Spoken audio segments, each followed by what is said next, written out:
Dear colleagues, the Democratic Commission for Residual Memory Liquidation asked me to solve erratic behavioral developments on bioorganisms designed in the 50s. I monitored the biological memory architecture of JFM 1952's so-called Identity Resurgence Connection Diagrams. Le système d'inversion fonctionne. Les instantanés fusent normalement des maillons biologiques.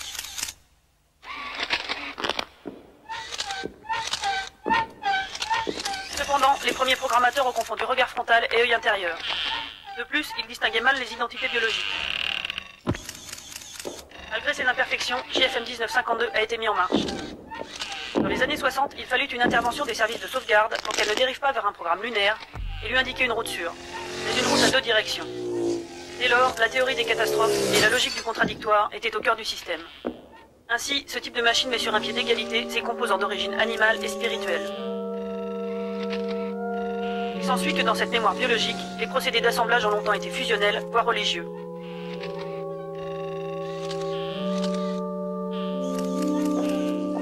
Ces confusions ont initié dans les années 70 un processus systématique d'auto-avalement des identités du circuit.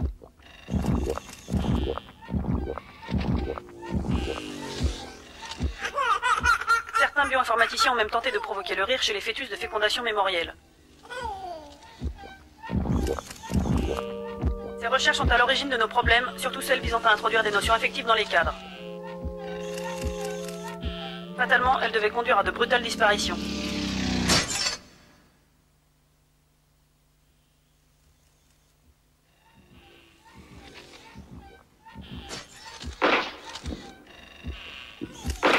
De louables efforts ont été faits à cette époque pour détruire toutes les figures polluantes. Les procédures de censure ont été réactivées. Mais il était déjà trop tard pour corriger les anomalies congénitales de telles machines. C'est à ce carrefour que nous avons perdu la maîtrise de la logique identitaire.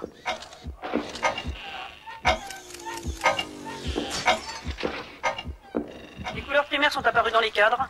Elles cachent mal un rêve champêtre sans rapport avec les objectifs d'une biomémoire.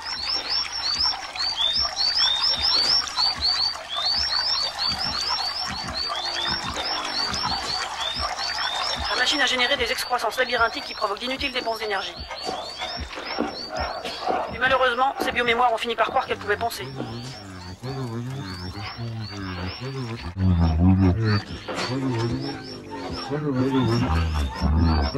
And truthfully, they were only lacking the ability to speak articulate sentences.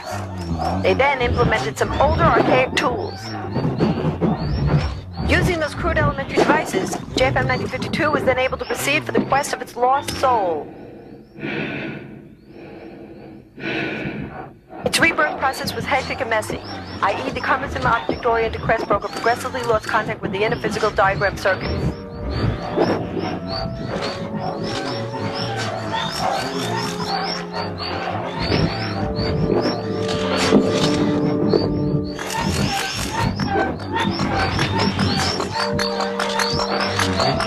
From then on, a frenzied block compression started to investigate all available identifying component structures. Obviously, the machine was trying to reproduce itself. New equatorial, sensory-rich data types came up, and we always assumed centerfold or drop-leaf field.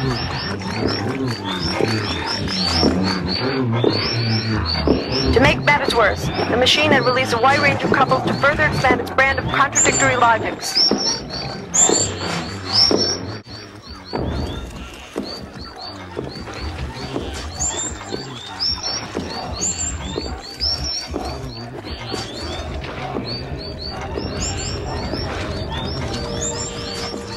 Ma conclusion cependant restera nuancée.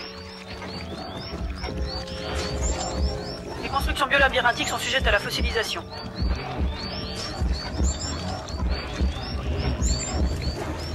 Le test de fixation minérale que j'ai tenté sur JFM 1952 est concluant. Vous pouvez la rayer de vos inventaires. Reste les papillons, je ne sais pas où ils sont passés.